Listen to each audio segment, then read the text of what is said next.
तो मनाली में कल की डरावनी बारिश के बाद आपका फिर से स्वागत है, एक बार फिर से स्वागत है आपका माउंटेन फैमिली में। तो बहुत दिनों बाद एक खुशखबरी कि अब बच्चों के स्कूल लग चुके हैं। यहाँ आप देख सकते हैं बच्चे स्कूल में प्रेयर कर रहे हैं और हमारे बच्चे जा चुके हैं स्कूल और हमारे छोटे बच्चे खेल रहे हैं बाहर। क्या हो गया? No no. तो ये दोनों बच्चे हैं, ये बिल्कुल घर में बैठे रहते हैं और फुल मस्ती करते हैं, है ना। तो बहुत दिनों बाद स्कूल की प्रेयर सुनी, बहुत दिनों बाद। तो दोस्तों आज बहुत दिनों बाद अपने खेत की तरफ जा रहा हूँ क्योंकि बरसात में इतना पानी भर गया था कि जाने को तक नहीं था। तो अभी अपने गांव की तरफ जा रहे हैं हम सब्जी लाने। ये हमारे गांव के छोटे से रोड, ज़्यादा बड़े नहीं हैं। ये देखो सेब हार्वेस्ट हो चुके हैं हमारे यहाँ से और अब जापानी का दौर चलेगा थोड़े टाइम बाद। डाली भाई, अरे यार तुम डालो। अरे भाई क्यों गिल रहे हो आप? मत पड़ा बैलेंस मत पड़ा। ये देखो भाई, ये हमारे यहाँ छोटी सी कुल बहती है और जो पानी भरा था वो हमारे इस रास्ते में भरा था। तो फ्रेंड्स अनार का बगीचा और अनार पूरी तरह से तैयार हो चुके हैं, तरह से तैयार हो चुके हैं और हार्वेस्ट करने के लिए भी तैयार हो चुके हैं। चलो कोई एक अनार खाते हैं। छोटा खोल बोलो कोई एक अनार। वो नहीं, यहाँ से नहीं, ऊपर से। तो मैं एक सच्चाई बताता हूँ आप लोगों को। देखो हैं, नहीं काला जैसा चीज़ नहीं, स्प्रे नहीं हुई है। हाँ निकाल दे।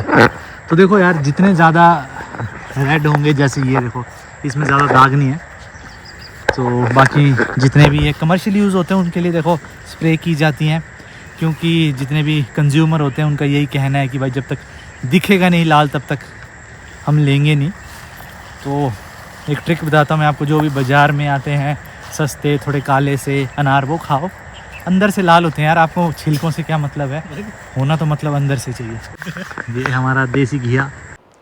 तो दोस्तों अगर रोड अभी भी ख़राब रहते तो जितने भी ये हार्वेस्टिंग है ये लेट हो जाती, और वैसे भी रोड ख़राब होने के चक्कर से अभी रेट बहुत कम है इनका। तो 5-7 दिन अगर बढ़िया रहते हैं, रोड क्लियर रहते हैं, तब इनका रेट प्रॉपर अपना हो जाएगा। वैसे हमने दे दिए हैं, ठेके पे दे दिए हैं ये। तो अभी हम इनको बेचेंगे नहीं इस साल, नेक्स्ट ईयर खुद ही करेंगे। इस साल हमने किसी और को लीज़ पे दिए हुए हैं, 2-3 साल के लिए दिए थे, तो लास्ट ईयर है उनके पास। और अभी आया था मैं अपने खेत ताकि थोड़ी सब्जियां ले जा सकें। तो फ्रेंड्स यहाँ देख सकते हैं आप, ब्यास नदी अभी शांत है, लेकिन मुझे जो दिखाना है आपको, एक चीज़ दिखाना है कि अब धीरे धीरे यहाँ पे देख सकते हैं आप गाड़ियों के निशान। तो ये हैं ट्रैक्टर के निशान, और अब होगा असली करप्शन के साथ साथ असली खनन किस चीज़ का? रेत का। तो अब डेली के डेली कई डंपर, कई टिपर निकाले जाएंगे रेत, और जो नेचुरल कंडीशन है हमारी रिवर की फिर वो चेंज की जाएगी। अभी देखना कुछ दिनों बाद हाँ किस तरह खनन होगा यहाँ पे। हम भी यहीं हैं, आप भी यहाँ हैं। जो रेत दिखाई दे रहा है आपको सारा, ये सारा गायब होगा। और आई नो बहुत सारे कई लोगों को ऐसा भी लगता होगा कि यार रेत खनन करना क्या गलत है। गलत मतलब सबके घर बनते हैं इससे, चाहे मेरे हों, आपके हों, किसी के भी। तो या फिर ये वाली रेत यूज़ होती है, या फिर जो पहाड़ों में बजरी को क्रश करके उसकी रेत बनती है। देखो जब ये नॉर्मल लेवल पे चले कि जैसे मान लो कोई एक ट्रैक्टर निकाल रहा है, 10 ट्रैक्टर निकाल रहे हैं, वो अलग बात है, बेलचे से निकाल रहा हो जब आदमी। बट यहाँ पे लगती हैं जेसीबियाँ, और एक जेसीबी नहीं कई जेसीबियाँ लगेंगी, और हर दिन अंधाधुंध। मतलब वो बात होगी जैसे अगर आपके वाटर टैंक में 100 लीटर है, तो आप दिन का मान लो आधा लीटर यूज़ कर रहे हैं, तो आप 200 दिन चल सकते हैं। तो वैसे ही यहाँ पे जैसे मान लो अगर 100 टन रेत है, तो ये एक दिन में 25-30 टन निकाल देंगे। अगर लोग बेलचे के साथ निकालेंगे तो मैक्सिमम कितना यार, कुछ 1-2 ट्रैक्टर निकालेंगे, 10 ट्रैक्टर निकालेंगे। बट अगर वो जेसीबी के साथ करेंगे तो दिन के कम से कम भी 200-300 ट्रैक्टर निकाल देंगे वो रेत। तो इसी तरह खनन होता है, और फिर बाद में रोते हैं हम हे भगवान क्या कर दिया, क्या कर दिया। नदी इधर को आ गई, नदी उधर को आ गई। और यहाँ देखो अभी हेलीकॉप्टर चले हैं लोगों की हेल्प के लिए। और ये देख लो रेत इकट्ठा हो रहा है। तो फ्रेंड्स मौसम बढ़िया हो चुका है कुल्लू मनाली का, पर रात को लगी है बारिश आने डेली, तो ये थोड़ा सी दिक्कत की बात है।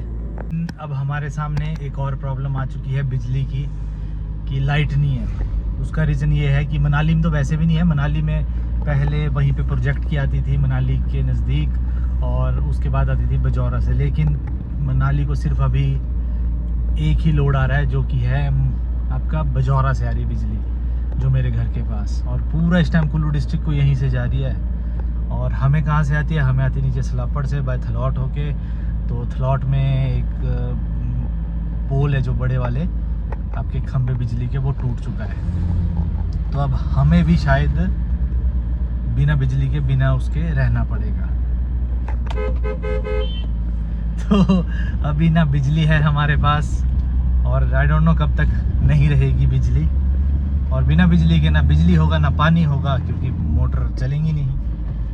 तो उसके लिए देखते हैं। अब बारिश की बात करें तो दिन को बिल्कुल बारिश नहीं होती है, लेकिन शाम को कल यहाँ पे कहीं ऊपर बादल फटा है, यहीं पे कल, और तगड़े वाला बादल फटा है।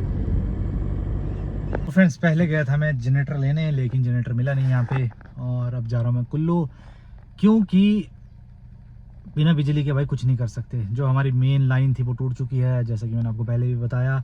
और उसके ना बिजली ना पानी। सोचो अगर बिजली नहीं होगा तो पानी चढ़ाने के लिए मोटर चलेंगी नहीं, मोटर नहीं चलेंगी तो भाई प्यासे मर जाएंगे। तो इसीलिए बहुत कष्ट में है इस टाइम पूरा कुल्लू डिस्ट्रिक्ट, बिल्कुल ब्लैक आउट हो चुका है।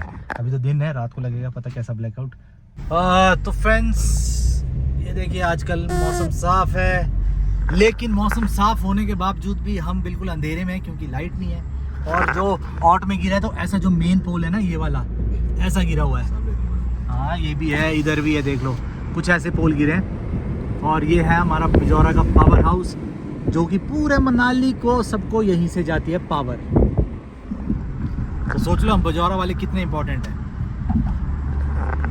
और ये कुछ हालात आपके बजौरा रिवर के। ये देखो भाई, कभी नहीं लगा हमारे यहाँ 4 लेन में ट्रैफिक, बट अब 4 लेन में भी ट्रैफिक लग रहा है। क्यों?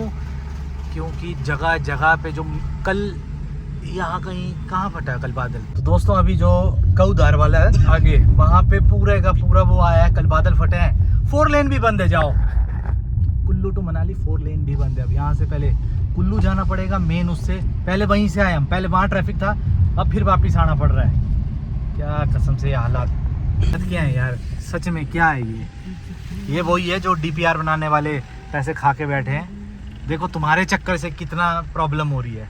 कहीं पे तुमने कलवर्ट बहुत छोटी बना दी है, अब क्या करना, किसी न किसी को तो ब्लेम लेना ही पड़ेगा। पहाड़ों के हिसाब से रोड नहीं बने भाई हमारे 4 लेन। ये देखो हमें यहाँ पे बता देता आपको, ठीक है, ये रोड है यहाँ से पूरा ससुराल वाला।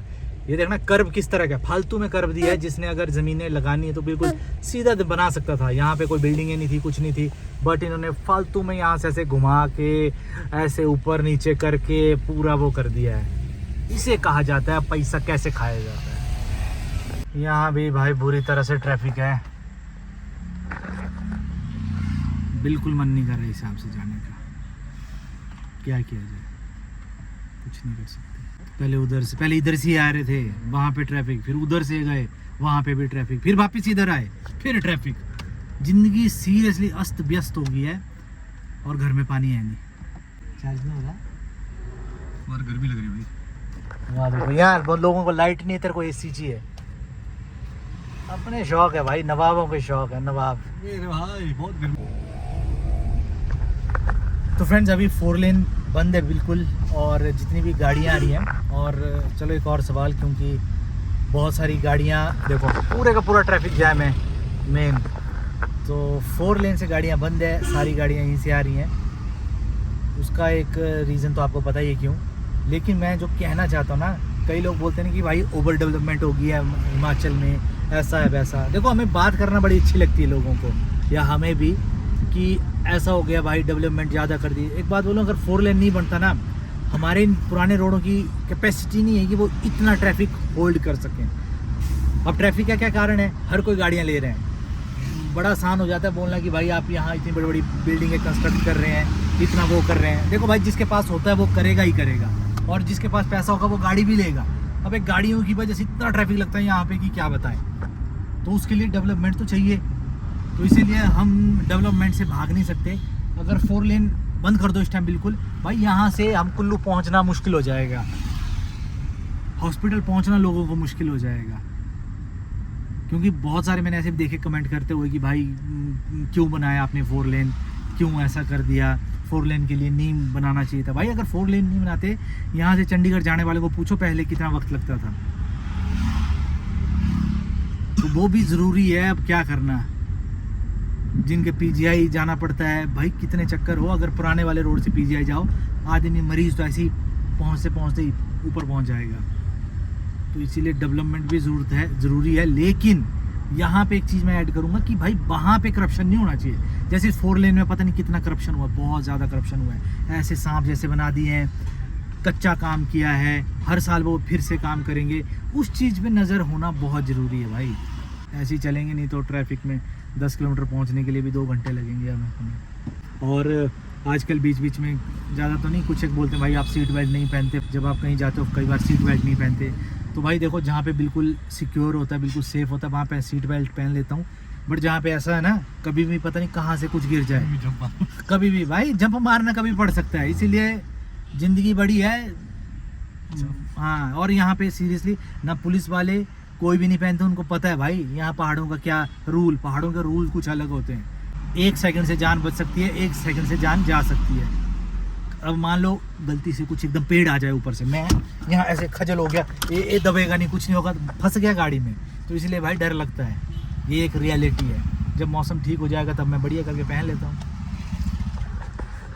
मतलब यहाँ दिखा देता हूँ मैं आपको, किसी ने नहीं पहनी होगी। चलो ये बस से देखो, बस वाले ने नहीं पहनी है, ये आगे गाड़ी वाले ने नहीं पहनी। मतलब 100 में से लेकर 5% पहनते होंगे हमारे यहाँ सीट बेल्ट, अदरवाइज पहाड़ी एरिया वाले नहीं पहनते। ये देखो भाई, बिजली की इतनी किल्लत है कि मेरी साली को मेरी गाड़ी में बैठ के प्रेजेंटेशन ऑफिस लगाना पड़ रहा है ना। देखो कितनी डेडिकेशन है ना आपकी।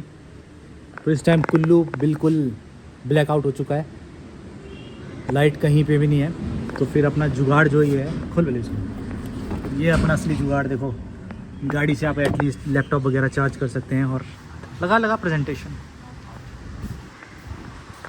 काम तो करना पड़ेगा भाई, बिना काम के कुछ ना मिलेगा। क्या क्या बक रहे एक दूसरे के साथ। तो ये आजकल ना बाड़ खेल रहे हैं।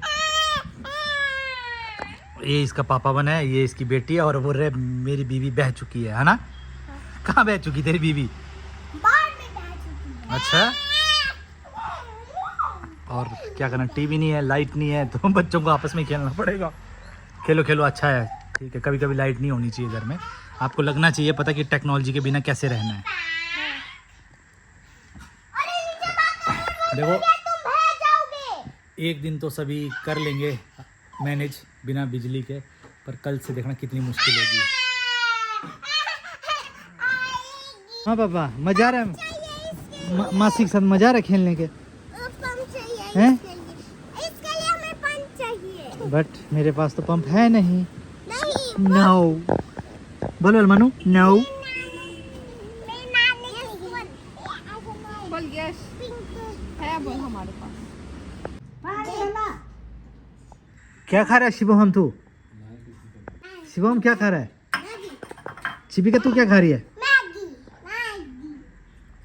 मनु क्या खा रहे दादा? मैंगी खा रहा है तू? मैंगी खाओ मैंगी खाओ। टीवी तो है नहीं देखने के लिए तुम्हारे पास, मैंगी खाओ मैंगी। नो बिजली, नो पानी, और फिर क्या नीचे से लाएंगे कहीं से बॉटल भर के। और दूसरी बात है, पिछले कल थे यहाँ बैठे और हमने देखा कि उधर ना एकदम से काले बादल आए, इधर और उधर दोनों पहाड़ियों में। और हमने सोचा कि चलो नॉर्मल है, यहाँ पे भी बारिश आ जाएगी। बट 1 घंटे बाद देखा कि भाई तगड़े फ्लैश फ्लड आ गए 2 जगह। एक जगह तो पूरे घर जैसे जैसे उत्तरकाशी में नहीं हुआ वैसा, वहाँ यहाँ तो कमी था, एक दो घर थे, बट सीरियसली यार बहुत, सितंबर चल रहा है, सर्दियाँ आने को हैं और अभी तक हमें मानसून से ही वापस नहीं जा रही। मलबा ही मलबा, वो देख बेटा राइट साइड कितना मलबा है, इतना ज़्यादा मलबा इकट्ठा हुआ है क्या बताएं। यहाँ देखो पहाड़ बन गया मलबा के, है ना बेटा, पहाड़ बन गया मलबे के पहाड़।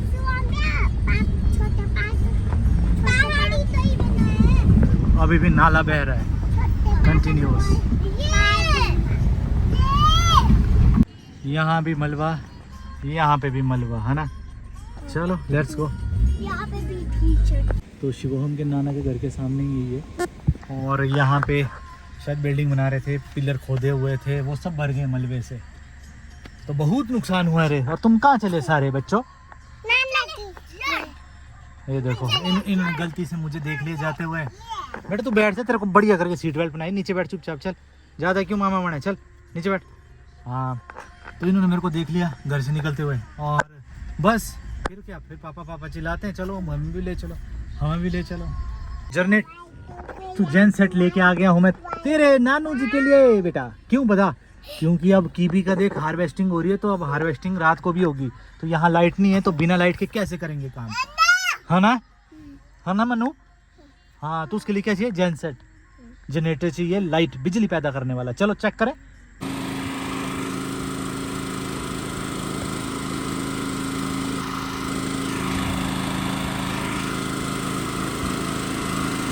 फिर ओए घर चलें फिर, अब चलो बाय कर दो, मासी को बाय कर दो।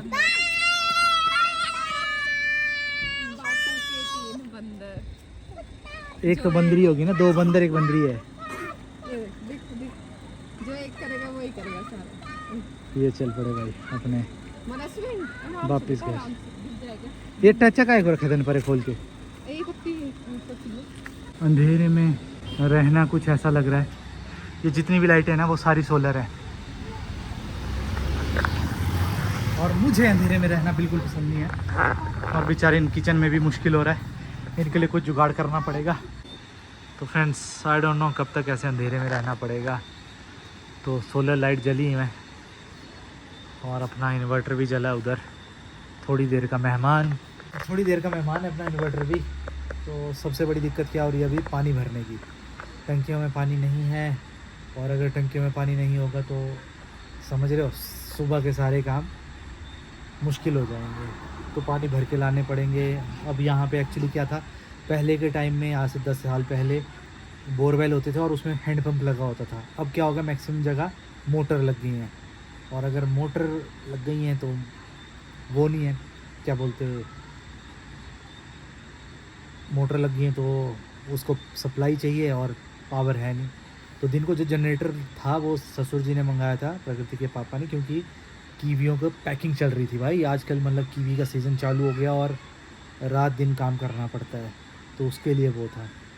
तो बीच में अगर ज़्यादा है, अभी तो थोड़ा बहुत शायद मुझे लगता है 20-30% है हमारी टंकियों में पानी। अगर ख़त्म हो जाएगा तो ससुराल से उठा के लाऊंगा जनरेटर को और चल पड़ेगा। क्योंकि देखो हमारे यहाँ वैसे भी लाइट नहीं जाती थी, बहुत कम जाती है, तो फिर 2-4 दिन के लिए अगर जनरेटर ले भी लिया फिर वो वेस्टेज हो जाएगा, खड़े खड़े ख़राब हो सकता है। और वैसे ही अगर प्रकृति के मायके की बात करूँ मैं, वहाँ पे थोड़ा लाइट ज़्यादा जाती है, तो इसीलिए जनरेटर की उनको ज़रूरत पड़ती है। तो अब देखते हैं क्या होता है, सुबह तक लाइट आती है नहीं आती है। अगर नहीं आएगी तो कुछ परमानेंट सॉल्यूशन ढूंढना पड़ेगा, अदरवाइज़ बहुत मुश्किलें आने वाली हैं हमें। और सोचो हम तो अभी कितने, एक ही दिन हुआ, हमें लगभग 24 आवर हुए लाइट जाके, कल रात से गई है और आज रात तक पूरी ब्लैकआउट है। तो उन लोगों को कितनी तकलीफ़ होगी जो गांव में है, वहाँ पे घर टूटे हुए हैं, रोड टूटी हुई है, और वहाँ पे लाइट भी नहीं है, नेटवर्क भी नहीं है। एक इम्पॉर्टेंट बात, बहुत इम्पॉर्टेंट बात, बहुत सारे लोग मुझसे पूछ रहे हैं भाई कसोल में नेटवर्क नहीं है, तो मेरा कोई भाई गया है, मेरी बहन गई है, उनसे नेटवर्क नहीं लग रहा, बहुत टेंशन हो रही है। देखो मैं अभी अगर एक बात करूं, अभी तक कोई भी ऐसी बैड न्यूज़ नहीं आई है कसोल से किसी की डेथ हुई है या कुछ, तो आप तसल्ली रख सकते हैं कि नेटवर्क नहीं है वहाँ पे, अभी बिजली नहीं है जिसके कारण नेटवर्क नहीं है। नेटवर्क नहीं है तो आपकी कॉल भी नहीं लगेगी। तो 2-4 दिन वेट करें, क्योंकि अभी मैं भी नहीं जा सकता कसोल साइड, रोड बहुत ख़राब है, मीन्स रास्ते ही नहीं, और फ्लड चल रहे हैं वहाँ से, तो मुश्किल है अभी। तो बस जैसी थोड़ा सा मतलब बोलो ना, क्योंकि अभी बिल्कुल ब्लॉक है रोड। अगर थोड़ा सा खुल जाए, चाहे थोड़ा बहुत रिस्क लेके मैं चला जाऊँगा, और हो सके तो अगर अगली अपडेट मैं आपको दे दूँगा। बाकी वही बोल रहा हूँ, इस टाइम हिमाचल में बुरे हाल है यार। कुल्लू मनाली में बहुत सारे गांव ऐसे हैं जो कट हैं पूरी दुनिया से अभी। तो यही था आज का व्लॉग, और मिलेंगे नेक्स्ट व्लॉग में। तब तक के लिए जय हिंद, जय Bharat, and stay safe, bye bye.